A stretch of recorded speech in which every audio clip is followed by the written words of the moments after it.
बोल रहा हूं जो गरीब घर से हैं। एक बात याद रखना, एसएससी जीडी की नौकरी लेनी हो ना तो जेब में गांधी हो या ना हो पर दिल में आंधी होनी चाहिए। क्या? जेब में गांधी हो या ना हो पर दिल में आंधी होनी चाहिए। अगर दिल में आंधी है ना बेटा, कोई जॉब।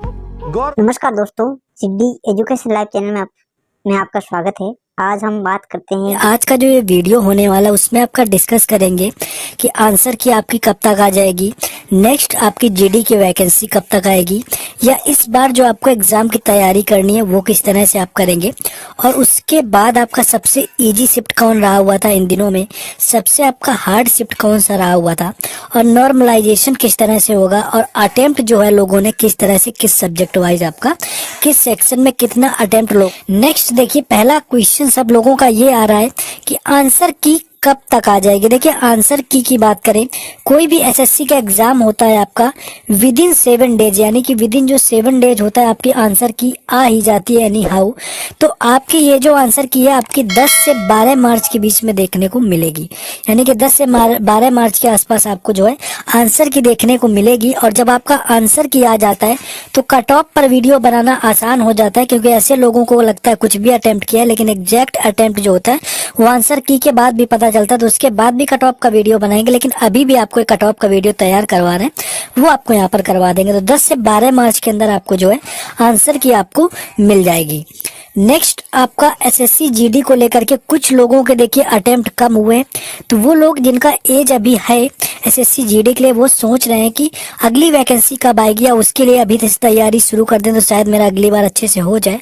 देखिए एसएससी जीडी की अगर बात करें तो वैकेंसी आपको सितंबर अक्टूबर में जो है आपको देखने को मिल सकती है। 2000 आपकी जो 24 वाली होगी वो सितंबर अक्टूबर में आपको देखने को मिल सकती है, जिसका एग्जाम जो होगा वो दिसंबर से लेकर के जनवरी 2025 में हो सकता है। तो मतलब अच्छा मौका है आपके लिए। टेक्स्ट बुक का भी ऑप्शन है, परचेस करके अभी से आप मॉक टेस्ट दीजिए, अपने आप को एनालाइज कीजिए, आप एक्यूरेसी देखिए, अटेम्प्ट देखिए। तो इसके ऊपर जो डिटेल्ड वीडियो आपका वैकेंसी कब आएगा, किस तरह से आपको तैयारी करनी है, मैं कल एक बना दूंगा। तो उस बेस पर लेकर के, क्योंकि जब एग्जाम आ जाता है तब तैयारी करना थोड़ा मुश्किल होता है, प्रेशर हो जाता है। तो एग्जाम में तैयारी आपको तब से करनी जब आपके ऊपर कोई प्रेशर ना हो, तो आप आसानी से जो है एग्जाम को पास कर पाएंगे। तो ये था आपका नेक्स्ट जीडी वैकेंसी का, तो वो इस साल आनी, उसके लिए परेशान नहीं होना है।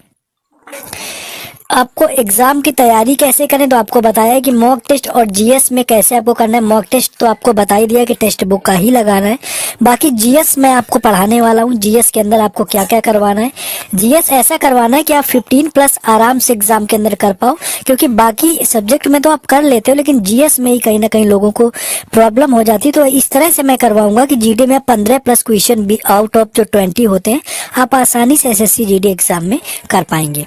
नेक्स्ट आगे आपका टॉपिक बनता है कि आपका ये लोगों को परेशानी हो रही है कि सबसे आपका इजी शिफ्ट कौन था, आपका कौन सा रहा हुआ है, या सबसे आपका मुश्किल शिफ्ट कौन सा रहा हुआ है। देखिए सबसे बात करें तो इजी शिफ्ट जो मुझे अब तक का लगा, बाकी जिन लोगों का एग्जाम था वो आप लोग भी बता सकते हैं, क्योंकि आप लोगों ने भी क्या है एनालिसिस को लगातार देखा है, तो आप लोगों को भी आइडिया मिलता है। तो जो यहाँ पर 5 मार्च का फर्स्ट शिफ्ट का आपका था, यानी कि जो 5 मार्च फर्स्ट शिफ्ट का आपका था, ये एग्जाम मुझे इजी लगा, जो कि कहीं ना कहीं सबसे इजी शिफ्ट लगी हुई थी। आसान से क्वेश्चन आपके डायरेक्ट आपके point two point question GK GS के अंदर पूछे गए थे, आपसे घुमाया फिराया नहीं गया था ज्यादा, क्योंकि एग्जाम का लेवल टफ तभी होता है शिफ्ट में जीएस का जब उससे आपको घुमा दिया जाता है। मान लीजिए आपने पढ़ रखा है कोई नृत्य आपका कहाँ का है और ये पूछ लिया कि इसकी शुरुआत कब हुई या इसका प्रतिपादन किसने किया, तो ये कहीं ना कहीं एक लेवल थोड़ा सा ऊपर हो जाता है जाकर के, क्योंकि लोग वहां तक नहीं पढ़ते हैं। तो इजी शिफ्ट की बात करें तो 5 मार्च का जो फर्स्ट शिफ्ट का एग्जाम है वो आपका यहाँ पर होने वाला है, जो कि इजी शिफ्ट मुझे अभी तक का लगा हुआ है। अब आ जाते हैं कि आपका जो सबसे हार्ड शिफ्ट रही हुई थी, एक्चुअली सबसे हार्ड शिफ्ट कौन सी बनी। तो अगर सबसे हार्ड शिफ्ट की बात कर लें आप, तो सबसे हार्ड शिफ्ट में आपकी जो 7 मार्च वाली शिफ्ट है, यानी कि लास्ट डे जो एग्जाम हुआ था वो आपका कहीं ना कहीं हार्ड था, जिसमें कि 4th शिफ्ट तो यहाँ पर काफी हार्ड लगी, 2nd शिफ्ट भी आपकी हार्ड थी, और फर्स्ट शिफ्ट भी 7 मार्च की आपकी हार्ड थी। इसमें 4th शिफ्ट तो सबसे ज्यादा हार्ड लगी, जिसमें क्वेश्चनों को घुमा दिया गया था पूरी तरह से। ट्रॉफी भी पूछी जा रही है तो आपकी एलन बॉर्डर ट्रॉफी पूछी जा रही है। बाकी नॉर्मली आपका ट्रॉफी पूछने का ये होता है कि आपसे संतोष कप पूछे, रणजी ट्रॉफी पूछे। इस तरह से जब आपकी साधारण सी ट्रॉफी आपसे जब पूछी जाती है तो वो आसान हो जाती है। मान लीजिए रंगा स्वामी पूछ लिया कप हॉकी का, जो कि कई बार आ चुके होते हैं, लेकिन कोई ऐसी ट्रॉफी पूछे जो आपको पता ना हो। देखिए 4th शिफ्ट में आपसे ये पूछा गया कि राई नृत्य, आपका तो पता ही है कि मध्य प्रदेश का, लोगों को पता था, लेकिन वो पूछा था इसकी शुरुआत किसने करी हुई थी। देखिए राई नृत्य के अलावा अगर आपसे ये पूछ लें कि क्षत्रिय का या जनक कौन थे, तो आप बता देंगे क्षत्रिय के शंकर देव थे। आपसे मणिपुर का भी पूछ दे तो मणिपुर का भी आप बता देंगे जाकर के आपके गुरु विपिन सिंह थे। लेकिन ये जो आपके लोक नृत्य होते हैं, इनके जनक ना तो कोई पढ़ के रखता है सारे, ना तो आपको याद होते हैं। तो इस तरह से क्वेश्चन घुमा के पूछे जा रहे थे इस शिफ्ट में। तो ये मुझे हार्ड लगी। साथ की 4th शिफ्ट और आपकी 2nd शिफ्ट थी जो आपके लास्ट दिन एग्जाम हुआ। बाकी आप भी अपने अनुभव साझा कर सकते हैं, कमेंट बॉक्स ओपन है। बाकी आपने वीडियो को लाइक ना किया हो तो लाइक कर दें। आप बाकी सारी अपडेट जैसा कि पता है टेलीग्राम चैनल, व्हाट्सएप ग्रुप पर मिलती रहती है, तो उनसे आप जुड़ जाना। लिंक डिस्क्रिप्शन में दिया है टेलीग्राम में जुड़ने का और व्हाट्सएप ग्रुप में भी जुड़ने का। साथ ही साथ आपको टेक्स्ट बुक पास प्रो लेने का भी लिंक आपको दिया गया है, तो जा करके आप क्या कर सकते हैं, वहां पर आप परचेस कर सकते हैं। बाकी आप देखेंगे आपका जो लेवल था आपका 7 मार्च का ठीक ठाक था।